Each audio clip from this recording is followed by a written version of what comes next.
આજે આપણે દશામાના વ્રત શરૂ થઈ ગયા છે અને બહેનો દ્વારા આપણે દશામાના વ્રત રહેવામાં આવે છે, સાથે સાથે જાગરણ કરવામાં આવે છે અને ઘણું બધું હોય છે. તો આપણે રીને થોડુંક દશામાના વ્રત વિશે ધોરણની બહેનો પાસેથી જાણીએ. તો હાલો મારા ભેગા. તો પેલા તો શું નામ તમારું? મુક્તાબેન. તો મુક્તાબેન, આપણે આ દશામાના તમે કેટલા સમયથી વ્રત રહ્યો છો એ જરીક જણાવી દો ને. 10 વર્ષથી અષાઢ મહિનાની અમાસના દિવસે આ વ્રત ચાલુ થાય છે. એટલે આપણે બજારમાંથી સાણી, માટીની સાણી લઈ આવવાની અને પૂજાપો 10 દિવસનો લઈ આવવાનો, ફૂલનો હાર ની બધું લઈ આવવાનું. પછી ઘરે બીજે દિવસે અષાઢ મહિનાની અમાસ આવે ત્યારે દિવાસાના દિવસે એનું પૂજન કરવાનું.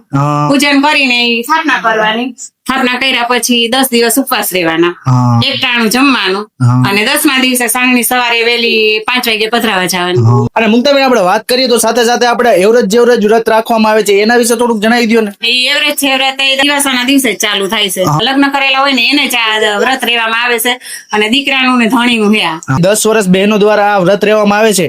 જે પછી આપણે 10 વર્ષ કોઈ પણ ના કમ્પ્લીટ થઈ જાય પછી શું કરવામાં આવે છે? આપણે એનું ઉજવણું કરવામાં આવે છે, 10 ગોયણીઓ કરવામાં આવે છે અને આપણે સગાવાલાને બોલાવાના. વાત કરીએ તો આપણે આ સાંટી ક્યાં પધરાવવામાં આવે છે અત્યારે? જળમાં. જળમાં એટલે કઈ જગ્યાએ? ધ્રોલમાં કઈ જગ્યાએ પધરાવવામાં આવે છે? આપણે ખોડિયારમાં ના ખૂણે.